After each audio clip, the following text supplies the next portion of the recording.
Okay जी, next हमारा topic है वो वेरिएबल्स के बारे में हमने काफ़ी डिटेल में पढ़ लिया है कि हमारे पास वेरिएबल्स क्या हैं। Integer data type, character data type, string, float, Boolean, ये हमने बहुत सारे जो है डेटा टाइप्स को कवर कर लिया है और इंशाल्लाह आने वाले लेक्चर्स में भी जो है ना हम इसको क्लियर करते जाएंगे और पढ़ते जाएंगे। लेकिन एक यहाँ पे दो तीन कंसेप्ट्स हैं जिसको क्लियर करना बहुत लाजमी है, ठीक है। तो उस पर जो है ना हम इंशाल्लाह इस लेक्चर में डिटेल में पढ़ते हैं। हमारे पास दो मेन कंसेप्ट हैं, ठीक है। एक कंसेप्ट हमारे पास है डिक्लेरेशन का और दूसरा हमारे पास है इनिशियलाइजेशन का। डिक्लेरेशन और इनिशियलाइजेशन में हम थोड़ा सा फर्क जान लेते हैं। देखिए, मैं लिखता हूँ कि इंटीजर व्हाट एक्स और मैं उसी में कॉलन डाल देता हूँ। तो एक्चुअली ये क्या होता है, आपके पास मेमोरी के अंदर एक जगह जो है ना वो स्पेसिफाई हो जाती है, उसका नाम आ जाता है एक्स, लेकिन इसके अंदर अभी तक कुछ भी नहीं स्टोर। जब स्टोर नहीं है तो इसने मेमोरी के अंदर कैपेसिटी को भी जो है ऑक्युपाई नहीं किया, लेकिन जस्ट स्पेसिफाई किया है कि ये एरिया एक्स के लिए है बस। और अगर मैं एक और काम कर लेता हूँ, मैं एक और काम ये करता हूँ कि मैं लिखता हूँ इंटीजर वाई। तो इंटीजर वाई क्या करेगा कि एक और वेरिएबल बन जाएगा इंटीजर के नाम से और वो भी खाली पड़ा हुआ होगा। अगर इसके साथ साथ मैं एक और काम कर लेता हूँ कि मैं लिखता हूँ कैरेक्टर सी एच, एक वेरिएबल मैंने डिक्लेयर कर लिया है, ठीक है। तो क्या हो जाएगा कि आपके पास वेरिएबल के लिए एक जगह पकड़ ली जाएगी जिसका नाम होगा सी एच, लेकिन इसके अंदर कुछ भी स्टोर नहीं होगा, लेकिन एक एरिया डिफाइन हो गया है। यहाँ पे just and just C H की, यहाँ पे वाई की, यहाँ पे सिर्फ एक्स की वैल्यू स्टोर होगी। That is known as, this is known as what, this is known as a declaration. किस चीज की? वेरिएबल की, ठीक है ना। तो वेरिएबल डिक्लेरेशन क्या होता है कि आपने उसमें कुछ भी डालना नहीं है, कोई वैल्यू आपने इसको असाइन नहीं करनी। असाइन करने का मतलब ये है, अब देखें एक और बात कर लेते हैं। ये डिक्लेरेशन हो गया। अब मैं क्या करता हूँ, अब मैं चाहता हूँ कि इस x को एक वैल्यू असाइन हो जाए। तो मैं क्या करूँगा, x इज इक्वल टू 9। जैसे मैं x इज इक्वल टू 9 कर लेता हूँ तो कंपाइलर क्या करेगा, कंपाइलर जल्दी जल्दी जाके इसके अंदर एक 9 वैल्यू स्टोर कर लेगा।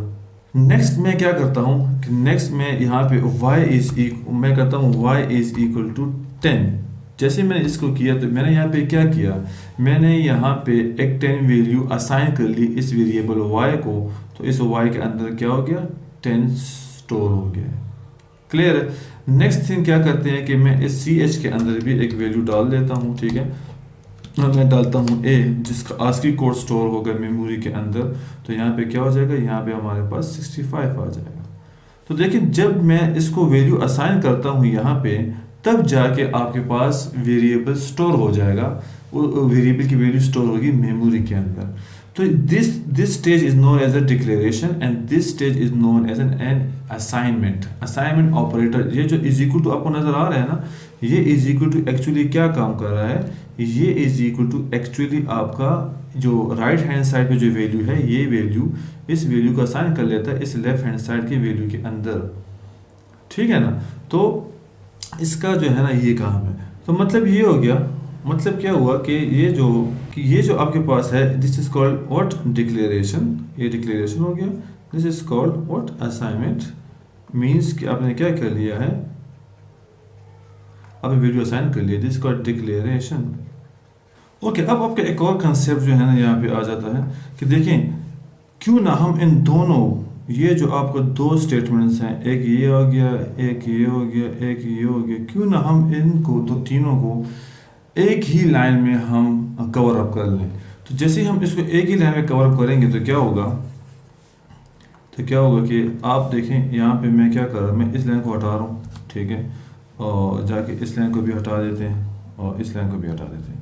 मैं करता हूँ कि जिस टाइम पे आपने इसको डिक्लेयर कर दिया, उसी टाइम पे आप इसको क्या कर लो, वैल्यू असाइन कर लो। फॉर एग्जांपल 5, जैसे आपने y डिक्लेयर किया है उसी टाइम पे आप इसको वेरिएबल असाइन कर लो 4।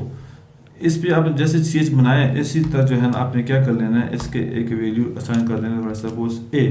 तो क्या होगा, जैसे ही आपने इस x को बनाया है ना, डिक्लेयर किया है, तो ठीक है, मेमोरी के अंदर ये क्या करेगा, यहाँ पे x को स्टोर कर लेगा, साथ में 5 भी डाल देगा। इसी तरह जैसे ये y डिक्लेयर हुआ है तो y जैसे बना है उसके अंदर आपने 4 वैल्यू उसी टाइम पे असाइन कर दिया है। और जैसे आपने सी एच के एक वेरिएबल बनाया तो उसके टाइम पे उसके अंदर जो है इसकी सेव हो गई है। जैसे ही आप एक ही लाइन पे उसको डिक्लेयर भी कर लेते हो और वैल्यू को असाइन भी कर लेते हो, that is known as an initialisation. ठीक है ना, किस चीज़ की इनिशियलाइजेशन? Variable initialisation.